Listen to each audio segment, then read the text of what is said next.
এরপরে আল্লাহকে ডেকে একটা দুইটা নয় পাঁচটা আবেদন করবে। কয়টা? একটু আওয়াজ দেয়া বলেন কয়টা? ও ভাই, পাঁচটা আবেদন করবে। এর মধ্যে সর্বপ্রথম জাহান্নামীরা বলবে, আল্লাহকে ডেকে ডেকে বলবে, ক্বালু রব্বানা আমাত্তানা ইসনাতাইনি ওয়া আহইয়াইতানা ইসনাতাইনি ফাআতারাফনা বিযুনুবিনা ফাহাল ইলা খুরুজিম মিন সাবিল। জাহান্নামীরা আল্লাহকে ডেকে বলবে, মালিক, ওগো আল্লাহ, সহ্য করতে পারছি না গো মালিক। আয় আল্লাহ, আপনি আমাদেরকে দুইবার মরণ দিয়েছেন, দুইবার জীবিত করেছেন। আল্লাহ ফাতারাফনা বিযুনুবিনা, আল্লাহ দুনিয়া আমরা অপরাধ করেছি, আল্লাহ দুনিয়ায় আমরা অপরাধ করেছি। আল্লাহ ফাহাল ইলা খুরুজিম মিন সাবিল, আল্লাহ অপরাধ আমরা স্বীকার করলাম, একটু বের হওয়ার সুযোগ আছে কিনা? জাহান্নামীরা আল্লাহর কাছে বলবে, আল্লাহ অপরাধ করেছি আমরা, স্বীকার করলাম। দুনিয়ায় অনেক সময় অপরাধ স্বীকার করলে কিন্তু রেহাই পেয়ে যায়, মুক্তি পেয়ে যায়। ভাই পায় কি পায় না? অনেক সময় মুক্তি পেয়ে যায়। জাহান্নামীরা প্রথমে চিন্তা করবে, আল্লাহর কাছে একটু স্বীকার করে দেখি আল্লাহ মাফ করে কিনা। আল্লাহকে বলবে, ফাহাল ইলা খুরুজিম মিন সাবিল, আয় আল্লাহ আমাদেরকে আর একটু বের করেন না, দুনিয়াতে আর একটু পাঠান না। আল্লাহ তাআলা তখন জবাব দিবেন, যালিকুম বিআন্নাহু ইযা দুইয়াল্লাহু ওয়াহদাহু কাফারতুম। ও নাফরমানের দলেরা, দুনিয়ায় যখন আমার একত্ববাদের দিকে ডাকা হতো তখন তোমরা কুফরি করতে, অস্বীকার করতে। ও ভাই, দুনিয়াতে অনেক মানুষ এমন আছে যাদেরকে যদি জিজ্ঞেস করেন বা বলেন, দাওয়াত দেন, ও ভাই চলেন না মসজিদে যাই, তখন বলে ব্যস্ত আছি ভাই। বলে কি বলে না? ও ভাই, দুনিয়ার পরিবারের জন্য কোনো ব্যস্ততা নাই। ও ভাই, দুনিয়ার সাজসজ্জার জন্য কোনো ব্যস্ততা নাই, মার্কেটের জন্য ব্যস্ততা নাই। ও ভাই, বন্ধুদের জন্য কোনো ব্যস্ততা নাই। চার স্টলে বৈশা, চার দোকানে বৈশা এরকমভাবে ঘন্টার পর ঘন্টা সময় নষ্ট করে দেয়, ব্যস্ততা নাই। ও ভাই, যখন বলবেন আপনি, ভাই চলেন একটু নামাজটা পড়ে আসি, চলেন না একটু তেলাওয়াত করি, চলেন না একটু কোরআন পড়ি, তখন কি বলে? ভাই ব্যস্ত আছি। বলে কি বলে না? ও ভাই, বলে কি বলে না? ও ভাই, আল্লাহ তাআলা বলেন, যালিকুম বিআন্নাহু ইযা দুইয়াল্লাহু ওয়াহদাহু কাফারতুম। যখন আমি আল্লাহর দিকে ডাকা হতো তখন তুমি এরকম অকৃতজ্ঞ হইতে, নাফরমানি করতে। ও ভাই, অনেক মানুষ এমন আছে এই মাহফিলের মধ্যে, আজকে অনেক মানুষ আসছে, এরপরে অনেক মানুষ কিন্তু বাইরে আছে না নাই? কিয়ামতের কঠিন ময়দানে জাহান্নামী তারা বলবে, আল্লাহ আমাদেরকে একটু এরকমভাবে জান্নাত দেখান, আয় আল্লাহ আমাদেরকে একটু মুক্তি দেন। তখন আল্লাহ কি বলবেন? ও বান্দা, দুনিয়ায় মাহফিল চলছিল, দুনিয়ায় নামাজ হচ্ছিল, দুনিয়ায় রোজা হচ্ছিল, দুনিয়ায় ইবাদত হচ্ছিল, তোমার সব কাজের জন্য তোমার সময় আছে, তোমার সন্তানের জন্য সময় আছে, তোমার মেয়ের জন্য সময় আছে, তোমার স্ত্রীর জন্য সময় আছে, তোমার পরিবারের জন্য সময় আছে, বন্ধুর জন্য সময় আছে, আড্ডার জন্য সময় আছে। সময় নাই, শুধু আমার বেলা। আওয়াজ দেয়া বলেন ঠিক কিনা? সময় নাই। সেদিন বলবি, আল্লাহ একটু মুক্তি দেন না। আল্লাহ তাআলা তখন বলবেন, না না না, যখন তোমাদেরকে ডাকা হতো তখন তোমরা মুখ ফিরায় নিয়েছে। ও ভাই, এক নম্বর আবেদনের পরে যখন তারা দেখবে সন্তুষ্টজনক কোনো উত্তর পায় না, আল্লাহর কাছে আরও আবেদন করবে। আল্লাহকে বলবে, মালিক আপনার কাছে আরেকটা আবেদন। জাহান্নামীরা বলবে, রব্বানা আবসারনা ওয়া সামি'না ফারজি'না না'মাল সালিহান ইন্না মুকিনুন। জাহান্নামীরা আল্লাহকে বলবে, মালিক জাহান্নামের শাস্তি আমরা দেখেছি, আল্লাহ দুই চোখে দেখেছি, আল্লাহ কানে শুনেছি, আল্লাহ ফারজি'না না'মাল সালিহান। আয় আল্লাহ, জাহান্নাম আছে, শাস্তি আছে, আল্লাহ সব আমরা বিশ্বাস করলাম। ফারজি'না না'মাল সালিহান ইন্না মুকিনুন। আয় আল্লাহ, দুনিয়ায় আরেকবার পাঠান, এখন থেকে গিয়ে অন্য কোনো কাজ করব না, সারাদিন আমলের মধ্যে লেগে থাকবো। ও ভাই, জাহান্নামীরা বলবে, সারাদিন আমলের মধ্যেই লেগে থাকবো। আয় আল্লাহ, এখন থেকে দুনিয়ায় গিয়ে আর কোনো গুনাহ করব না, এখন থেকে নিয়মিত 5 ওয়াক্ত নামাজ আদায় করব, দুনিয়ার সব আমল আমি করব, আল্লাহ আপনার বিধানগুলো মানব। কিন্তু আল্লাহ তাআলা তাদের জবাবে বলবেন, ওয়ালাউ শি'না লাআতাইনা কুল্লা নাফসিন হুদাহা ওয়ালাকিন আক্কাল কাউলু মিন্নি লাআমলাআন্না জাহান্নামা মিনাল জিন্নাতি ওয়ান নাসি আজমাইন। আল্লাহ তাআলা বলবেন, ও বান্দা, যদি আমি চাইতাম জিন এবং ইনসান সবাইকে হেদায়াত দিতাম, কিন্তু আমার এই কথা চূড়ান্ত, আমি জিন এবং ইনসানকে দিয়ে আমার জাহান্নাম পূর্ণ করব। ও ভাই, যখন আল্লাহ বলবেন জিন এবং ইনসান দিয়ে আমার জাহান্নাম পূর্ণ করব, তখন জাহান্নামের নিরাশ হয়ে যাবে। এরপরে আবার আবেদন করবে, জাহান্নামীরা আবার আবেদন করবে, আয় আল্লাহ, আল্লাহ আপনি আমাদেরকে একটু রক্ষা করেন। তৃতীয় আরেকটা আবেদন করবে, আল্লাহকে বলবে, রব্বানা আখিরনা ইলা আজালিন করিব নুজিব দাওয়াতাকা ওয়া নাত্তাবি'র রুসুল। জাহান্নামীরা বলবে, গো মালিক, আরেকটু আমাদেরকে দুনিয়ায় বের করেন না, একটু সময় দুনিয়ায় বের করেন, একটু সময়ের জন্য আমাদেরকে দুনিয়ায় পাঠান না গো মালিক। আয় আল্লাহ, নুজিব দাওয়াতাকা ওয়া নাত্তাবি'র রুসুল। আয় আল্লাহ, এখন যদি দুনিয়ায় যাইতে পারি আপনার কথা শুনবো, ওয়া নাত্তাবি'র রুসুল, রাসূলের অনুসরণ করব। ও ভাই, জাহান্নামীরা বলবে আপনার কথা শুনবো, নবীর কথা শুনবো। ও ভাই, সেদিন যখন জাহান্নামীরা এরকম কেঁদে কেঁদে বলবে, আল্লাহ তাআলা তখন তাদেরকে জবাব দিবেন, আওয়ালাম তাকুনু আকসামতুম মিন ক্বাবলু মা লাকুম মিন যাওয়াল। আল্লাহ তাআলা বলবেন, তোমরা কি দুনিয়ায় এই কসম খাও নাই, তোমরা কি দুনিয়ায় এই কসম খাও নাই যে তোমার দুনিয়া ছাড়া আর কোনো জায়গা নাই? ও ভাই, দুনিয়ায় অনেক মানুষ এমন আছে, এই দুনিয়া ছাড়া আর কোনো জায়গা নাই, পরকাল বলতে কিছু নাই, এরকম বিশ্বাস করে এরকম লোক আছে না নাই? একটু আওয়াজ দেয়া বলে না, আছে না নাই? ও ভাই, অনেক মানুষ এমন আছে, নাস্তিক মার্কা কিছু মানুষ এমন আছে, এদের স্লোগান হইল আজকে আছি কালকে নাই, নগদ যা পাও হাত পেতে নাও, বাকির খাতায় শূন্য বসাও। এইরকম কথা বলে কি বলে না? একটু আওয়াজ দেয়া বলেন, বলে কি বলে না? ও ভাই, এটা পুরা নাস্তিক মার্কা কথা। আল্লাহকে যে বিশ্বাস করে সে এমন কথা বলতে পারে না, এক নগদ যা পাও হাত পেতে নাও, বাকির খাতায় শূন্য বসাও। এর উদ্দেশ্য হইল, এক কথার উদ্দেশ্য হইল নগদ দুনিয়াতে যা পাও ভোগ বিলাস করে না, পরকাল বলতে কিছুই না। বলেন না নাউজুবিল্লাহ। এ ভাই, এই কথা যদি কেউ বলে তাহলে ঈমান চলে যাওয়ার সম্ভাবনা আছে। যদি এই বিশ্বাস করে পরকাল বলতে কিছু নাই, এই বিশ্বাস যদি করে এই কথা বলে, তাহলে ঈমান থাকবে না। ও ভাই, যে কথা বলতেছিলাম, 3 নম্বর আবেদনের মধ্যে জাহান্নামীরা বলবে, ওয়ানাত্তাবি'র রাসূল, আয় আল্লাহ, আমরা এখন থেকে দুনিয়াতে আপনার রাসূলের অনুসরণ করব, আপনার কথা শুনব। ও ভাই, আপনারা কি আফসোস করবেন নাকি এখন থেকে শোনা দরকার আছে? এই 2টা হাত উঁচু করেন, দেখান তো কে কে শুনতে রাজি। ও ভাই, দুনিয়াতে এখন আমরা আছি, একটা সময় থাকবো না, আফসোস করার সুযোগ নাই, আফসোস করার দরকার নাই। এখন থেকে যদি আমরা আল্লাহর কথা মানি, 5 ওয়াক্ত নামাজে যাই, এরকমভাবে সুদ ছেড়ে দেই, ঘুষ ছেড়ে দেই, জুলুম ছেড়ে দেই, গুনাহ ছেড়ে দেই, তাহলে সেদিন আমাদের আফসোস করতে হবে না। ও ভাই, এখন আফসোস যদি করেন, এখন যদি আপনি আফসোস করেন, আয় আল্লাহ, নামাজ ছুটে গেছে, এরকমভাবে রোজা ছুটে গেছে, জিকির ছুটে গেছে, কোরআন পারি না, এখন যদি আফসোস করেন, আপনি যতক্ষণ আফসোস করবেন, ফেরেশতা প্রত্যেকটা মুহূর্তেই সওয়াব লিখতে থাকবে। কিন্তু দুনিয়া থেকে যখন চলে যাবেন, পরকালে আফসোস করে কোনো লাভ হবে না। ও ভাই, পরকালে আফসোস করে কোনো লাভ হবে না, পরকালে আফসোস করে কোনো লাভ হবে না। এই জন্য দুনিয়া থেকেই রসুলের পোশাক, রসুলের সাজে সজ্জিত হওয়া দরকার আছে না নাই? ও ভাই, এখন থেকে রসুলের কথা শোনা দরকার। এ ভাই, আমরা রসুলকে মহাব্বত করি, এ কথা আমরা দাবি করি, কিন্তু আসলে বাস্তবে রসুলকে মহাব্বত করি না। ও ভাই, বন্ধুর জন্য কিন্তু আমরা ঘন্টার পর ঘন্টা সময় দেই। ও ভাই, আমার শাস্ত্রের মধ্যে ঘন্টার পর ঘন্টা সময় যায়, কিন্তু আল্লাহর জন্য 5 মিনিট 10 মিনিট সময় বের করব, এই সুযোগটা আমাদের হয় না। আওয়াজ দিয়া বলেন ঠিক কিনা? এখন আমাদের এই সুযোগ হয় না। কথা একটাই ভাই, ব্যস্ত আছে। কি বলে? ব্যস্ত আছে। আসলে এটা চরম ধোঁকাবাজি। ব্যস্ত এমন করতে পারেন, আছে নাকি? এমন ব্যস্ত কেউ আছে খাবার দাবার করতে পারে না? 3 বেলা খাবারের টাইম যদি হয়, 5 বেলা নামাজের সময় হবে। কি বলেন ঠিক কিনা?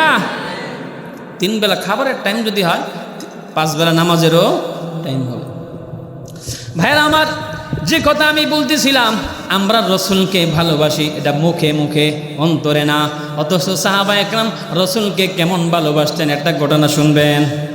একটা ঘটনা শুনবেন, আওয়াজ দিয়া বলেন। ও ভাই, নবীর সাহাবী হযরতে আবু বকর রাদিয়াল্লাহু তাআলা আনহু, নাম শুনছেন না? হযরতে আবু বকর রাদিয়াল্লাহু তাআলা আনহু নবীকে কেমন ভালোবাসতেন। ও ভাই, একদিন রসুল হারাম শরীফে বসা, রসুল একদিন হারাম শরীফে বসা, এমন সময় কাফের দলেরা, কাফেরের বাহিনীরা, কাফেররা নবীর উপর আক্রমণ এমন আক্রমণ করে একটা পর্যায়ে নবী অত্যন্ত এরকমভাবে জর্জরিত হয়ে যায়। এমন সময় কেউ খবর দেয়, ও আবু বকর, ও আবু বকর, তোমার সাথে কে এরকম কাফেররা পিটাইতেছে, তোমার সাথে কে কাফেররা আঘাত করতেছে। আবু বকর এই সংবাদ শোনার সাথে সাথে দৌড় দিয়া মসজিদে হারামে ঢুকে গেছে, হারাম শরীফে ঢুকে গেছে। এরপরে হারামে ঢুকে যখন দেখে অনেক অনেক কাফেররা নবীকে মারতেছে, আঘাত করতেছে, আবু বকর ভিড় ঠেলে ভিতরে ঢুকে গেছে। এরপরে হযরত আবু বকর বললেন, আতাকতুলুনা রাজুলান আইয়াকুলা রাব্বি আল্লাহ, এ নির্বোধের দলেরা, তোমরা কি এমন মানুষকে হত্যা করবে যে দুনিয়াতে শুধু এ কথা বলে আমার রব আল্লাহ, শুধু এ কথা বলে আমার রব আল্লাহ, এই কথা বলার অপরাধে তোমরা একটা নিষ্পাপ ভালো মানুষকে হত্যা করতে চাচ্ছ? ও নির্বোধের দলেরা। আবু বকর যখন এই কথা বললেন, বলার সাথে সাথে হযরত আবু বকরের উপর কাফেররা ঝাঁপায়া পড়ে। আবু বকরের উপরে এত বেশি ঝাঁপায়া পড়ে, আবু বকরকে আক্রমণ করতে করতে এরকমভাবে বেহুশ করে ফেলছে। ও ভাই দেখেন, নবীর ভালোবাসা, নবীর ভালোবাসায় মায়ের ঠেকাইতে গেছে, নবীকে বাঁচাইতে গেছেন। হযরত আবু বকর ভিতরে ঢুকে গেছে। এমন সময় কাফেররা হযরত আবু বকরের উপর আক্রমণ শুরু করছে, এমন আক্রমণ শুরু করছে, একটা পর্যায়ে আবু বকর বেহুশ হয়ে গেছে। বলেন না আল্লাহু আকবার। এ ভাই, হযরত আবু বকর বেহুশ হয়ে গেছে। আবু বকরের সাথীরা, গোত্রের লোকেরা বাসায় নিয়ে গেছে। বাসায় নিয়ে যাওয়ার পরে আবু বকরকে এরকমভাবে রাখা হয়েছে। রাতের বেলায় যখন হুশ ফিরলো, জ্ঞান ফিরলো, ও ভাই একটু মনোযোগ দিয়ে শুনেন, রাতের বেলা যখন হুশ ফিরলো, জ্ঞান ফিরলো, এমন সময় আবু বকরের মা বলে, ও আবু বকর, কিছু খাবার খেয়ে নাও। ও ভাই, অনেক সময় আমরা এমন হয়, অনেক সময় দূর থেকে সফর করে আসি, মা রাতের বেলা 1টা 2টা বাজে বলে, আব্বু জান, রাতের বেলা তুমি খাবার খাও নাই, খাবার খেয়ে নাও। ভাই বলে কি বলে না? এ ভাই বলে কি বলে না? একটু আওয়াজ দিয়ে বলেন, বলে কি বলে না? রাতের বেলা অনেক সময় ক্লান্ত অথবা অসুস্থ হয়ে গেছেন, আপনার মা রাতের 12টা 2টা 1টা বাজে যখন আপনি সজাগ হয়েছেন, রাতের বেলা গিয়ে বলবে, আব্বু, ও আমার আদরের সন্তান, ও ভাই বলবে, আদরের সন্তান, ও আব্দুল্লাহ, খাবার খেয়ে নেও, তুমি অনেক অসুস্থ, খাবারটা খেয়ে নেও। রাতের বেলা মা বারবার ঘুম থেকে উঠে খাবার দেয়। ও ভাই, হযরত আবু বকরের মা আবু বকরকে খাবার দিতে গেছেন, ও আবু বকর, তুমি অনেক অসুস্থ, খাবারটা খেয়ে নাও। হযরত আবু বকর বললেন, আম্মু জান, আম্মু জান, আমি ততক্ষণ পর্যন্ত খাবার খাবো না যতক্ষণ পর্যন্ত আমার রসুলের খবর আমার কাছে না আসবে। আল্লাহু আকবার। ও ভাই, হযরত আবু বকর বললেন, আম্মু জান, খাবার খাবো না। তখন বললেন, না, খেয়ে নাও। আম্মু জান, আগে বলেন আমার রসুলের কি অবস্থা? আবু বকরের মা বলে, ও বাবা, তোমার নিজের অবস্থায় তো ভালো না, মাত্র তোমার জ্ঞান ফিরলো, হুশ করলো, তুমি মুহাম্মদের চিন্তা করতেছ, তার খবর তো আমি জানি না।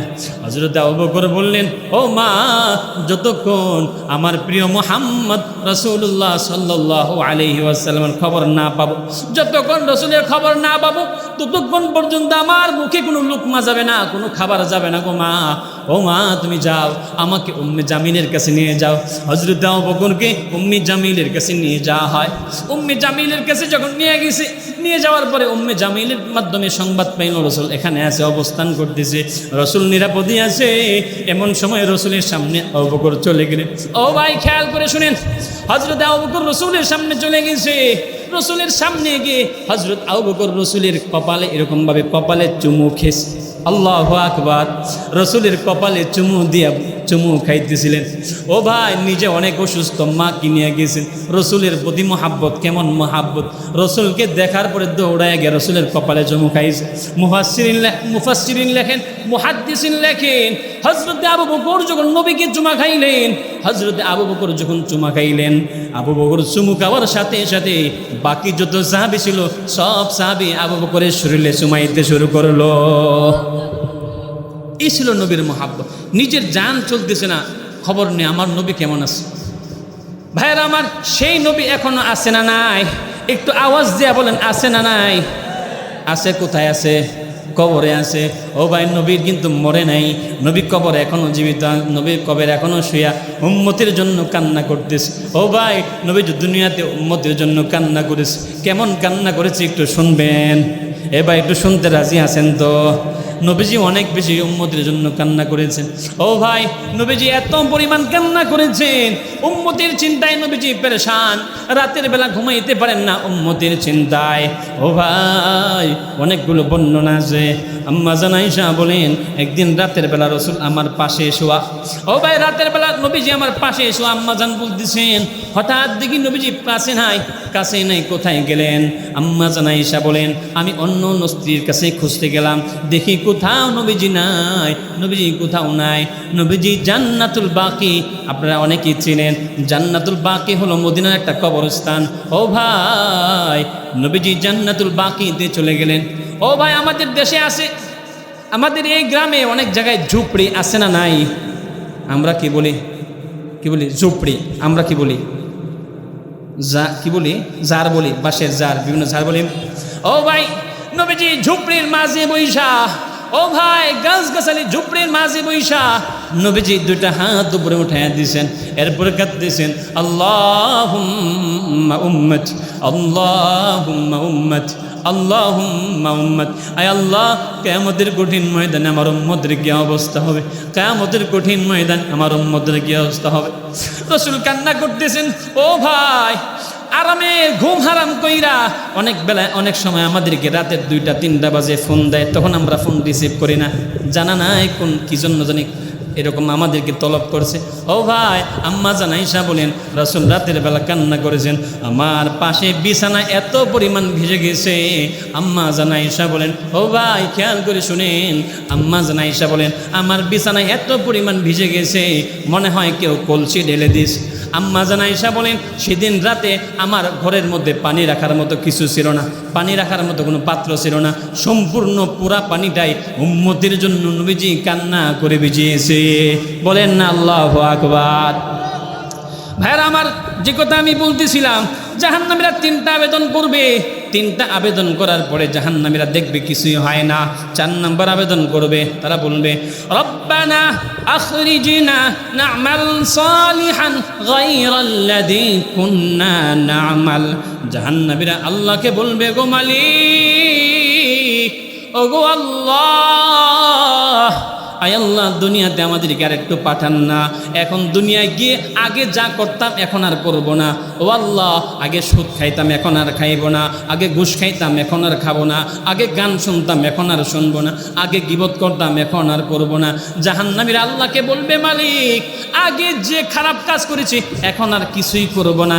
কিন্তু তাদের জবাবে আল্লাহ বলবেন, আওয়ালাম নুআম্মিরকুম মা ইয়াতাযাক্কারু ফীহি মান তাযাক্কারা ওয়া জাআকুমুন নাযীর। আল্লাহ তাআলা বলবেন, তোমাদেরকে কি জীবন দেই নাই, তোমাদেরকে এরকম হায়াত দেই নাই, তোমাদেরকে এরকম বয়স দেই নাই, তোমরা কিন্তু কাজে লাগাও নাই। মান তাযাক্কারা ওয়া জাআকুমুন নাযীর, তোমাদের কাছে এরকম নবী আসছে, সতর্ক করেছে, তোমরা কিন্তু সতর্ক শুনো নাই। তোমাদেরকে আল্লাহ তাআলা সতর্ক করেছে, রাসূল সতর্ক করেছে, মাহফিলের প্যান্ডেল থেকে সতর্ক করেছে, মসজিদে এরকম মিম্বর থেকে সতর্ক করেছে। ওয়া জাআকুমুন নাযীর, তোমাদের কাছে সতর্ককারী এসেছে। জাহান্নামের কথা শুনিয়েছে, আমার কথা শুনিয়েছে, জান্নাতের কথা শুনিয়েছে, কিন্তু তোমরা মানো নাই, আজকে কোনো সুযোগ নাই। এরপরে জাহান্নামীরা 5 নম্বর আবেদন করবে। হে ভাই, 5 নম্বর আবেদন করবে, রব্বানা গালাবাত আলাইনা শিকওয়াতুনা ওয়া কুন্না কওমান দাল্লিন।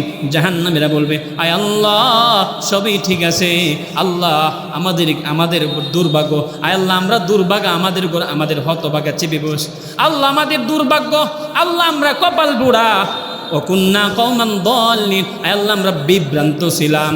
ও ভাই, দুনিয়াতে অনেক মানুষ যদি বলে আমি ভুল করে ফেলেছি, ক্ষমা হয়ে যায়, হয় কি হয় না? ও ভাই, পরকালে বলবে, ওয়া কুন্না কওমান দাল্লিন, আয় আল্লাহ আমরা গুমরা ছিলাম। রব্বানা আখরিজনা ফাইন উদনা ফাইন্না যালিমুন, আয় আল্লাহ আরেকবার পাঠান, এখন যদি আমরা গুনাহ করি তাহলে আমরা জালেম, এখন যদি আমি এরকম অন্যায় করি তাহলে আমি জালেম। ও ভাই, অনেক সময় দেখা যায় একবার যখন ছাড় দিলেন, দ্বিতীয়বার বলে, ভাই এবার যদি আমি করি তাহলে আমার শাস্তি দিবেন, বলে কি বলে না?